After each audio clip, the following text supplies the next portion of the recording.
Вітаю! Мене звати Анастасія, я працюю маркетологом в освітній сфері. Зокрема, з такими рекламними каналами, як інфлюенсер-маркетинг, імейл-маркетинг та YouTube. Тому зі зрозумілих причин я постійно навчаюсь і сама.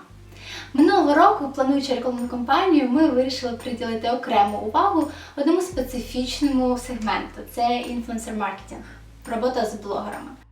На іноземних ринках цей канал вражає своєю ефективністю та бюджетами, які на нього витрачаються. Однак насправді багато хто недооцінює можливостей цього каналу і на теренах України. Можливо, власники бізнесів не знають, як працювати з блогерами, де шукати, чи потрібно це для їх бізнесу, як вимірювати цю співпрацю. Насправді дуже багато питань. На деякі з них я маю надію відповісти у наступних своїх відео і в цьому зокрема.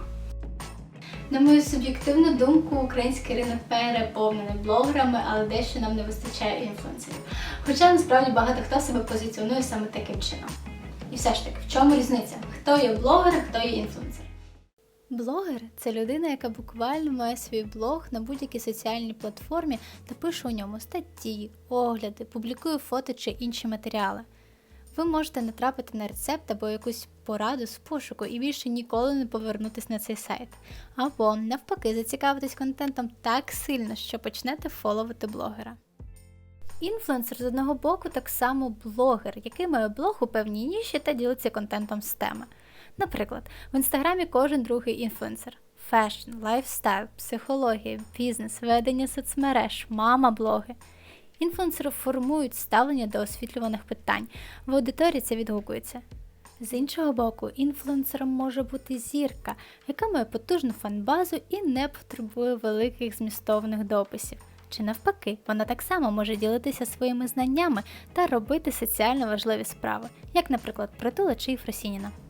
Та найголовніша відмінність інфлюенсера від блогера полягає в тому, що інфлюенсер – це людина, яка у своїй ніші, в обраній соцмережі має не просто контент, яким ділиться зі своєю аудиторією, а має реальний вплив на цю аудиторію, на її фінансові рішення, на її етичні рішення тощо.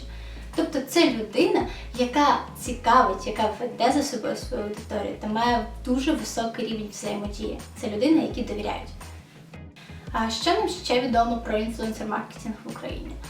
Насправді він був завжди від моменту появи інтернету, від моменту появи сайтів, можливості ділитися своїм контентом, створювати свій контент, особливо від поширення та збільшення кількості соціальних платформ обирай, що хочеш. Та напевно за останні 2-3 роки можна помітити значне збільшення реклами між блогерами та брендами в такі затишні соцмережі, як Instagram. І ось запитання, яке собі дуже часто ставлять власники бізнесу. А чи потрібна нам співпраця з блогером? Перш ніж ставити собі це запитання та хапатися за голову від того, що доведеться збільшити рекламні бюджети, подумайте спочатку про інше. Яку перед собою ви ставите мету від співпраці з блогером?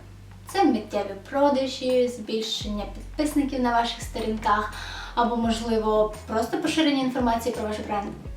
Питання відкрите. Ось, наприклад, у кожного блогера, багатьох блогерів, добре, напевно, не у кожного, є сторінка Cooperation. Ці всі сторінки зазвичай однакові, там є з ким співпрацюємо, з ким не співпрацюємо, остання інформація по статистиці, відгуки, гарантії.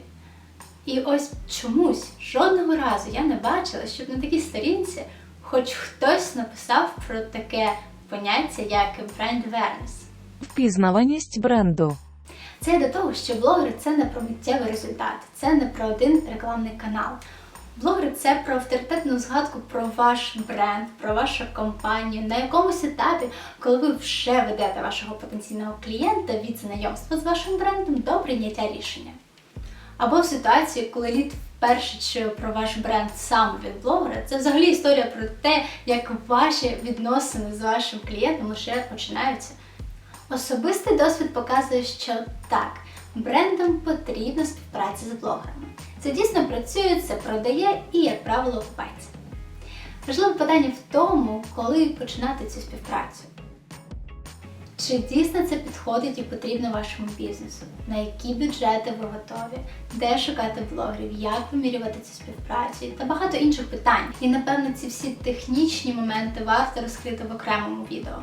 хоче привідкрити трохи цю сторону інтернет-маркетингу. Вона насправді не страшна, доволі цікава, і тому сподіваюся, це буде корисним. Також маю надію, що ви тепер точно знаєте, хто такі блогери, хто такі інфлюенсери, і розумієте, з ким працюєте та за ким слідкуєте. І щоб впевнитися в цьому, я пропоную вам написати в коментарях 1-2 приклади блогерів та інфлюенсерів, за якими слідкуєте саме ви. Дякую за вашу увагу і до наступних відео. З повагою, Анастасія.